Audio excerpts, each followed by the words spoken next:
This show is brought to you by Manscaped. Use the code AFTV for 20% off your order and free shipping at manscaped.com.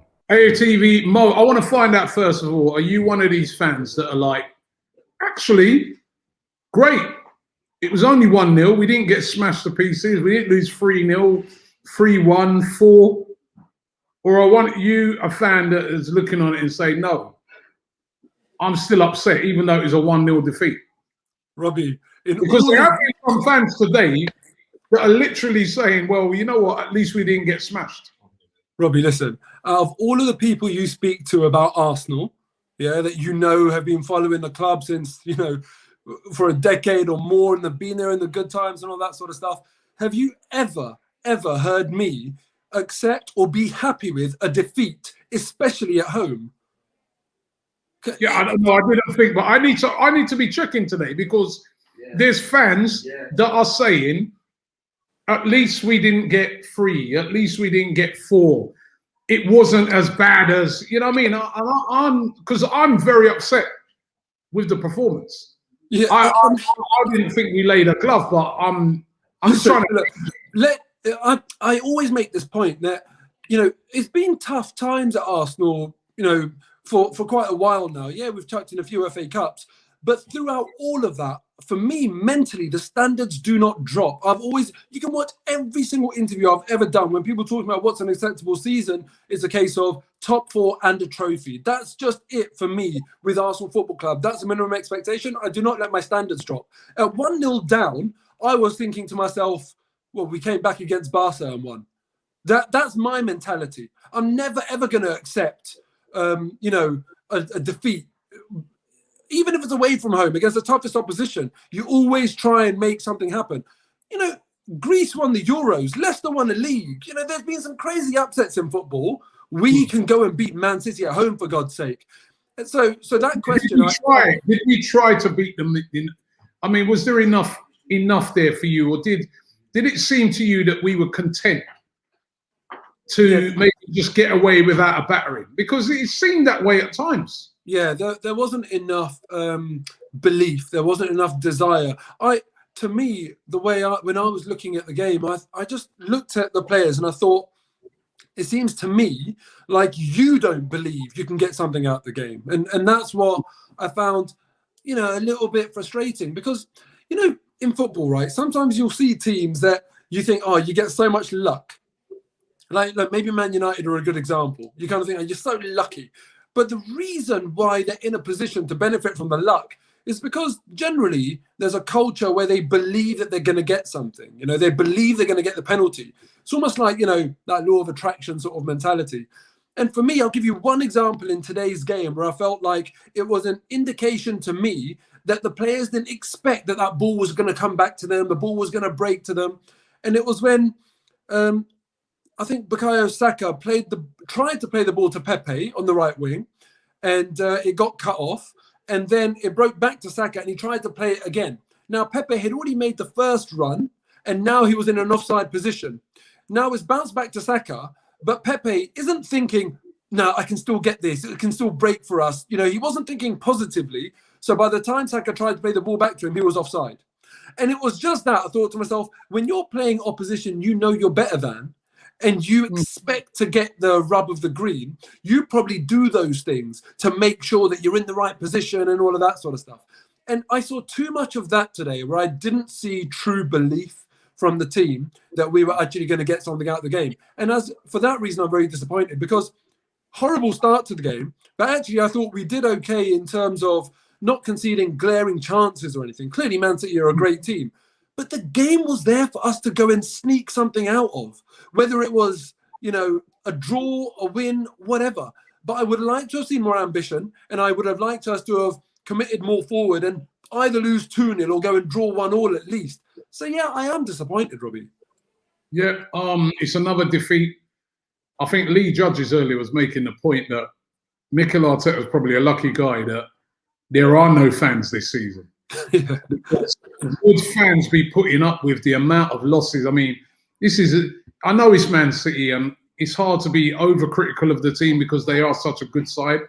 But this is 11 defeats now, more defeats than victories in the league. It's unbelievable what we're seeing this season. But and Robbie, we're not even in March yet. Yeah, but the thing is, these defeats are very different to the defeats that we were having prior to that Chelsea victory. Because the defeats we're having prior to the Chelsea victory, it looked to me like the team almost weren't interested. They weren't sort of like motivated. And the defeats were off the back of consistently poor decisions from Mikel Arteta. Now the defeats are very different because a lot of games are actually playing very good football where the team seem like they know what they're doing. We look at Leeds, we look at Wolves, for example. I know obviously Leeds we won, but what I'm saying is that there's good football in and amongst some of these defeats that we're having. And on top of that, the decision making isn't poor. I don't look at lineups anymore and think, what the hell are you thinking? You know, is less frequent now where Arteta's making poor decision making. And early on in the season, when I spoke about how shaky the ground is under Arteta's feet, it was based on the fact that it was decision making. I'm happy to give a manager time. I don't want to be a fire this, fire that guy sort of fan, but it was his decision making that was bothering me. The games can't always go the way you want them to, but the decisions you take in the cold light of day outside of that furnace of a 90 minutes, they should at least be correct. You have the time and the space to come up with the correct decisions there. At least now he's doing that. So this defeat against the best team in England, 1-0, doesn't, you know, make Arteta's role less sort of secure or whatever. For me, it's just a missed opportunity to go in, you know, basically get a good result against a very, very tough team. And I'm gutted about that. I really am. It's all on Thursday. Before Thursday, what I would say about today's game, how much more did we get out of our left-hand side than our right-hand side today? You look at Tierney and Saka, and even in the defeat, I look at those two and I think, well, do you know what? I really, really see you trying to force the issue and make things happen. Well, sorry, I was going to ask another question. Why did he change it today? Why did he change Pepe back onto the right when he's been doing so well on that left? And why did he move Saka from the right when he's been doing so well on the right? I don't know, but the right-hand side didn't work today. What did we get out of Bellerin and Pepe? They really, it was such a contrast between the left-hand side and the right-hand side in terms of, you know, it doesn't really matter who the opposition are. Tierney and Saka just do the job, and they just do it so consistently. Bellerin and Pepe, they didn't have the belief today. I just didn't see that belief. And I'm not someone that's overly harsh on Bellerin. I think he gets too much criticism. But today, that right-hand side let me down.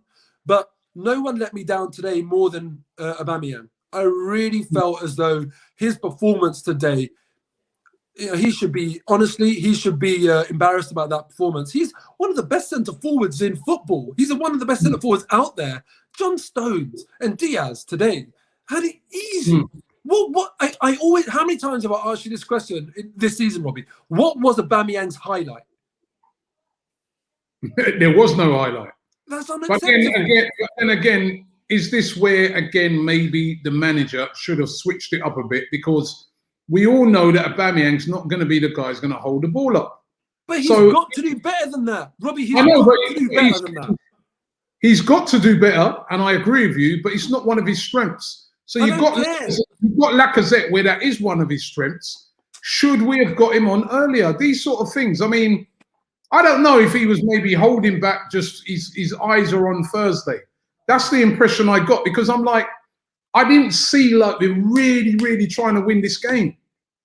You know, I didn't see it. We because obviously you could see Aubameyang. I agree with you. He was terrible today. I would have took him off. And I would have brought on Lacazette much earlier, because Lacazette can bring other people into play in a game where you're not seeing the ball up. And the ball's in behind was not working. But we just, again, you know what I mean, those changes being made with about 10 minutes to go, what's that going to do? But Robbie, also, listen, with Aubameyang, where's the pride? Where was the annoyance? John Stones made a mockery of Aubameyang. He flung him off like he was nothing. And Aubameyang is too relaxed, too chilled out. Where's the anger? There's so many players where we've said in the past, It's that temperament, like a Luis Suarez. It's that temperament that gets him into trouble sometimes, but also makes him the player that he is. He never ever played with that anger, does he? He doesn't. But listen, sometimes you see Aubameyang has got that bit between his teeth. And there was nothing of that today. And I was waiting for him that when is your pride going to be hurt? When are we going to see a reaction out of you? And we didn't see it. And it's not good enough. You've got to realize at like 60 minutes, 70 minutes into the game, I'm having a shocker. I need to do something. Even if that's kind of like getting stuck in, you know, in a challenge or whatever, leaving a mark somehow, do something. And he didn't do that. And then after the game, when he scores a hat-trick against Leeds, he comes and does the media duties. And when Arsenal lose the game, it's Saka or Tierney. And look, this is, I think, fair criticism of a captain. Aubameyang, come out, face up to the media. Yeah, you got to face up. Yeah, it doesn't mean he's a good captain or a bad captain. It doesn't mean he's a good striker or a bad striker or a good or bad footballer. But we want to see you, Aubameyang, when things don't go your way. I mean, win or lose, you're in charge on that pitch. Exactly. So you've got to come and represent what went on. Yeah, we want to see him come out. It's all good doing it on social media, but we want to see you come out, answer the tough questions, look us in the eye and say, listen, on Thursday we go again. I'll put my chance away on Thursday. I was poor today. Just come up and say it. We love it. They've got to go again. Mo, our season's on this game.